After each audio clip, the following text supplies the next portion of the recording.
Ерлер, орталық атқару комитетінің бұйрығын тыңдаңдар. Әрі феодалдардың дүние мүлкін, малдарын және өздерін террорлау туралы декрет қабылданды. Сонда қалай? Ата кәсібіміз болған 4 түлік малымыздан айырғалы тұрсын ба? Осылайын жаныңдар. Сіздер орталық атқару комитетіне қарсы шығайын дедіңдер ме? Теңдік қайда? Кеңес өкімет үкімет азаматына қарсы шыққандарың үшін бәрін итшектен айдатамыз. Еріп тұрсыңдар, алыңдар бәрін. Түгін қалдырма. Алсен Базарбай, күш алдырма. Ала ғой сен, ала ғой қайтыдан.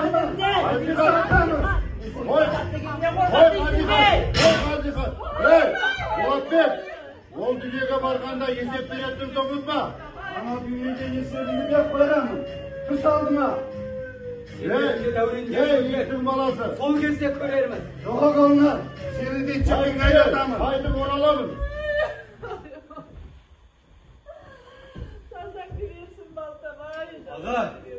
Аға, 4 түлік малдан түк қалмады аға. Барлығын айдап кетті ағажан.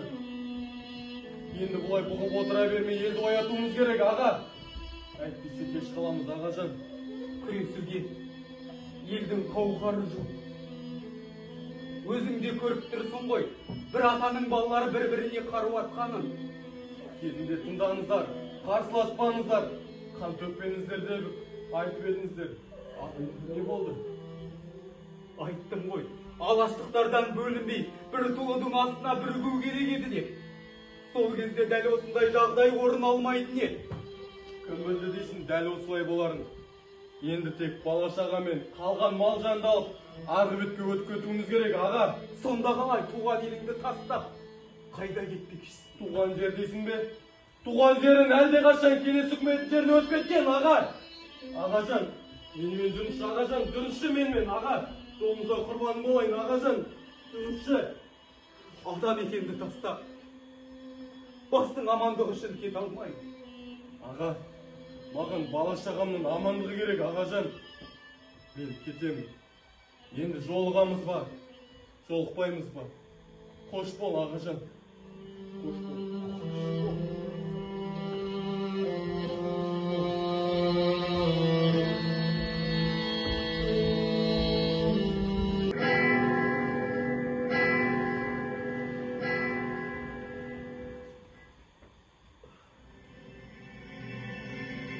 Жолдас, Рысқұловтың хатын оқыңызшы.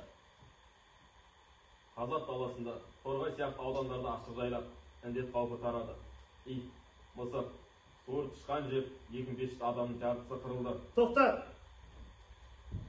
Қазақстан басшысы Голощекин Қазақстанда жағдай жақсы дейді. Ал Рысқұлов өте нашар дейді. Боссыз. Болады. Сен Рысқұлов, партияға қашан қабылдандың? 1917 жылы октябрь айында. Голощекин 1903 жылы. Қалай ойлайсыз? Оған сенуге бола ма, болмайды ма? Коммунистке стажына қарап емес, істеген ісіне қарап сенген жөн болар, жолдастар. Сенің хатыңды Молотов, Камановичтер тексеріп жатыр. Жазған хатың жала болып шықса. Қазақстан басшысы Голощекинге ғана жабылған жала емес, Қазақстанға Голощекинді жіберген мына бізге жабылған жала ретінде қарастыруға болады.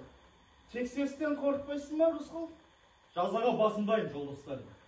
Сен осыдан 10 жыл бұрын барлық республика басшылар алдында Сталинді қолдамаймын деп айқайладым. Сол кезде сенің айқайыңды кешіргенмін. Бұл жолы жаза бассаң кешірмеймін, Рысқұлов. Мына Сталинге мүйізі қарағайдай. Қанша алыптар қарсы келді. Қазір қайда? Қайда солар? Мүмкін әлі де бар шығар. Мүмкін солардың бірі сен шығарсың. Мен жолдас Сталинге қарсы емеспін. Мен жолдас Сталиннің нұсқауын яғни саяси бюроны бұрмалаушыларға қарсымын. Қазақстанды коллективтендіру саясаты сіздің нұсқауыңыздан кейін өрескел бұрмаланды, жолдас Сталин. Менің хатымда көрсеткен фактілер сол бұрмалаудың негізінде. Сонда қалай? СК саясатын бұрмалап отыр демекпісіз? Бұрмалап отыр. Коллективтендіру саясаты бұзылғанына ең басшылар кінәлі. Голощекин кінәлі. Мына Қазақстанда сенен басқалардың барлығы ләм демей отыр. Жолдас Сталин, Қазақстанның жағдайын менен де сізге талайлар жеткізуге тырысқан. Алайда олардың дауысы сізге жетпей жатыр.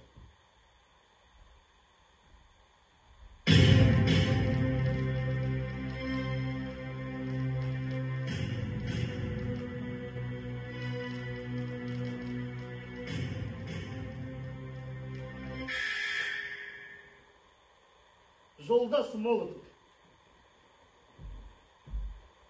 Тыңдап тұрмын, жолдас Сталин. Рысқұловтың тапсырмасы бойынша не істеліп жатыр? Тексеріп жатырмыз. Рысқұловтың хатында жазылғанның барлығы рас. Мұны Қазақстан басшысы Голощекин қалай түсіндіреді?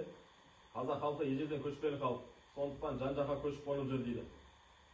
Қазақтар көшіп қону үшін оларға өздерінің жерлері жетпейді ме?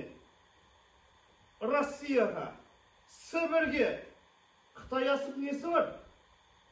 Боссыз. Болады.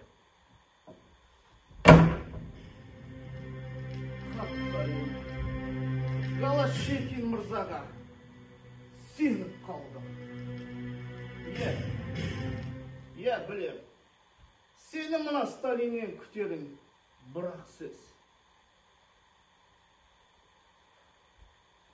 Иә, жолдас Сталин, сіздің бір ауыз сөзіңіз бүкіл халықтың тағдырын шешпек.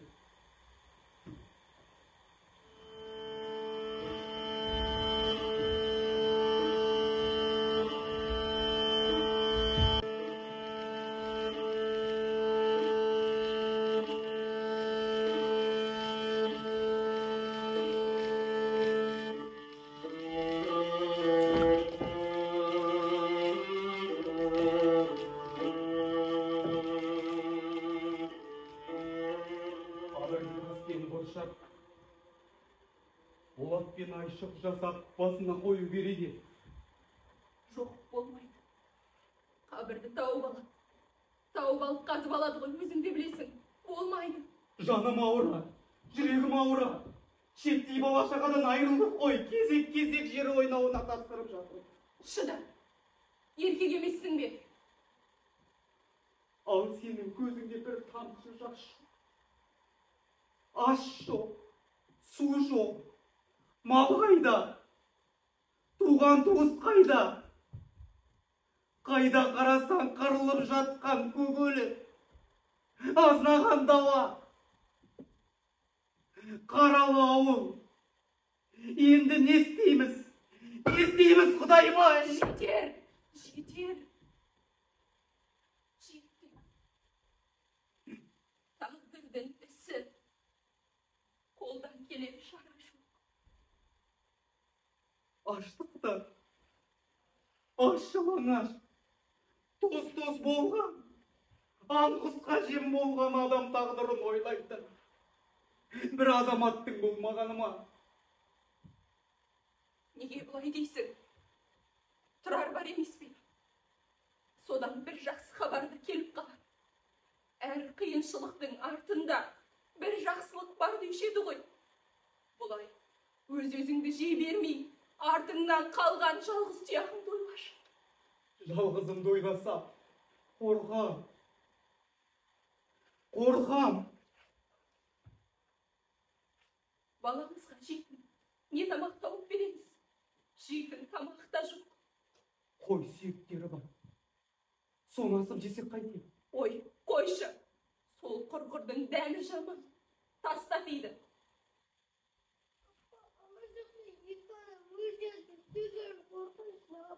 Кел. Құдайым-ай.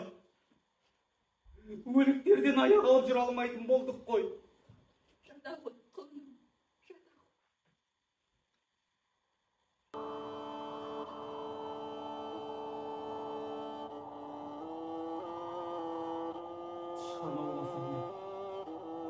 жейтін азы қалай.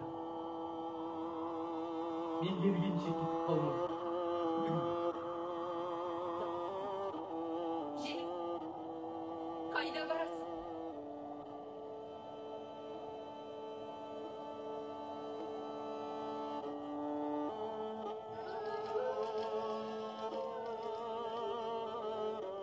Қасқыр барына көп. Аман есен келсе екен.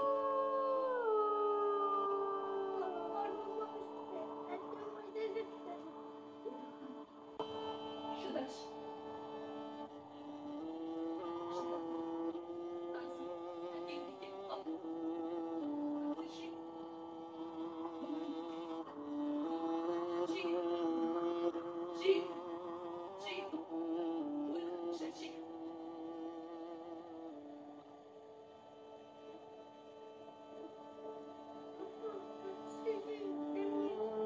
Өзінше. Сен жесеңмен тойып қал. Жел.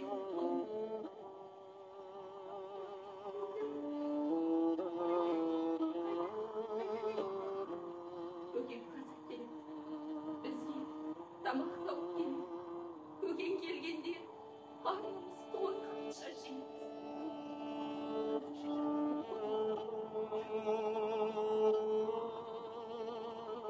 Жаратқан Құдайым, өзің жәрдем бере гөр. Артымыздан қалған жалғыз аманатымызды сақта.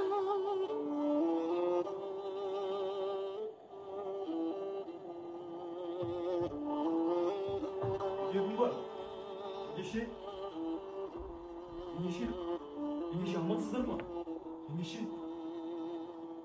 Тұр, келдіңдер. Ендеше?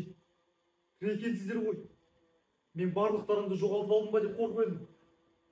Ілияс қалай? Ілияс? Ілияс? Кіре екенсің ғой. Алан алдыңдар. Жеңгеше, бізбен бірге қалаға жүрміз. Онда тегін асханалар ашылып жатыр. Тамақ бәрімізге жетеді, жеңгеше. Жүріңіз. Ауылда аман қалған елдердің барлығын көлікке салыңдар.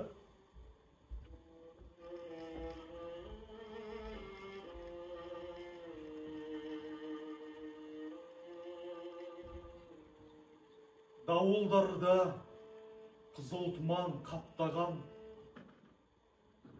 қан жаудыртып, аштықпенен қапталған, зар жылатып, еңіретіп елімді, жер бетінен жоқ қылуға оқталған.